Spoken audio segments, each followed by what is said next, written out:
This is my 1990 Suzuki Alto Works RSR. This thing comes with a 3-cylinder 660cc turbocharged engine. It's called the F6A.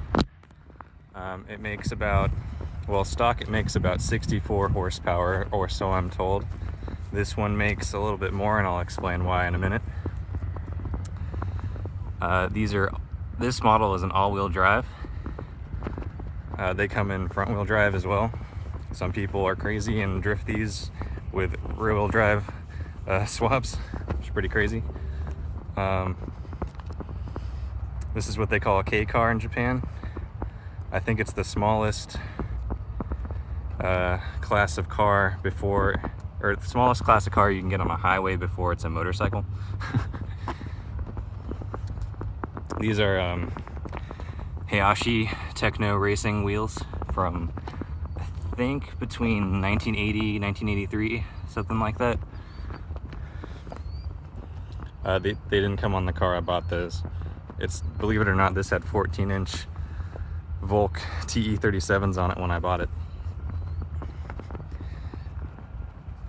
And this is the Works edition.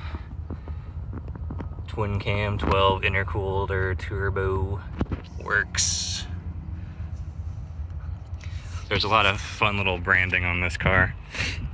They got Alto twin cam turbo, Works RSR full-time 4-wheel drive, and then of course the 660cc.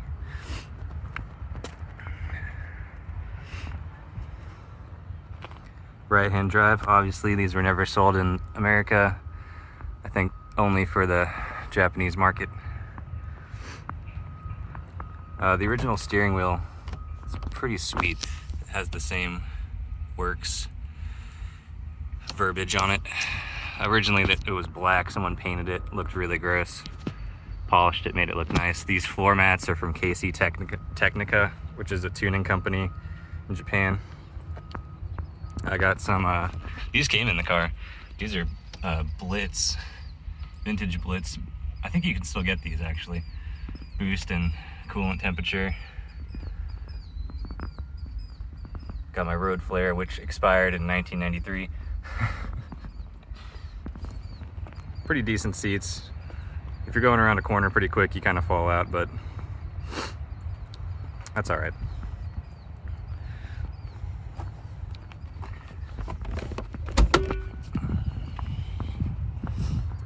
Double spoiler.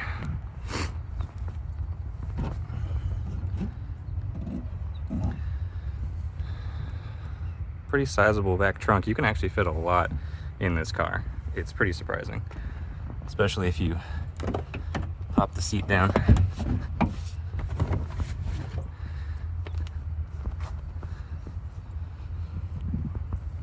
Of course, I have my matching cooler in the back seat.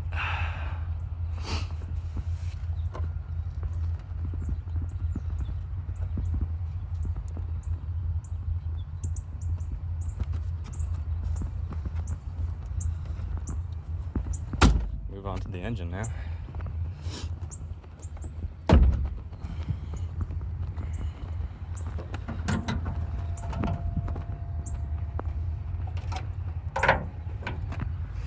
So this is pretty far from a stock engine. They did come factory painted white and red like this. I got the plate is a little bit off from the original red that it's supposed to be, but I got as close as I could. There's the twin cam logo. Vintage Blitz blow-off valve. I think that's for a cappuccino, but it fit this pretty well. KC Technica air intake, probably the tiniest air intake you've ever seen.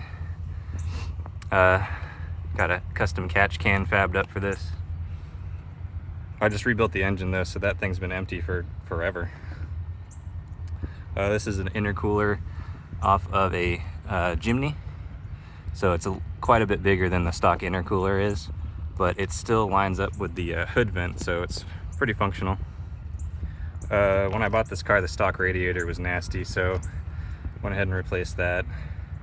I got all new coolant lines. Well, almost everything's new. I've had this car 2 months, and then the head gasket blew. So I kind of rebuilt the engine, upgraded everything I could, and it's been running amazingly ever since. I swapped the turbo out. It's going to be very difficult to see. It's really jammed down in there.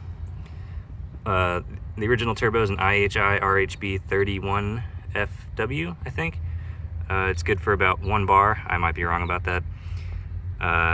In here is an HT074A, which is good for quite a bit more boost.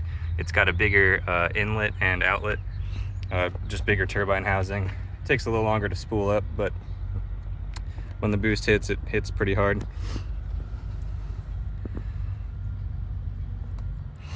So all new vacuum lines, all new coolant lines, strut tower bar. This has AC. Wow, a JDM car with AC.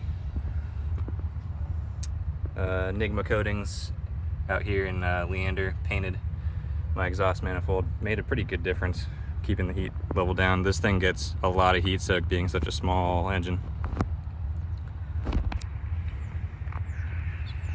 So earlier I said these make 64 horsepower stock. This one, it has a Monster Sport ECU tucked up in there, which does a couple things. It gets rid of the speed governor. These things have a speed governor on them from the factory, and it also ups the rev limit from, I'm not sure what the stock is, somewhere around 95, maybe 9,000. But I think this one revs out to 9,800. So take that, S2000 owners.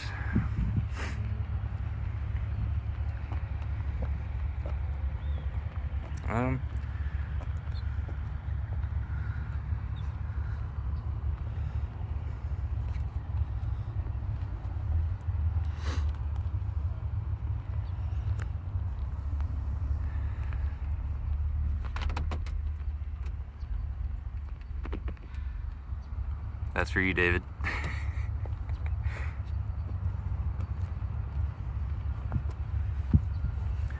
All right, well, I guess I'll start this thing up and let you guys hear what it sounds like.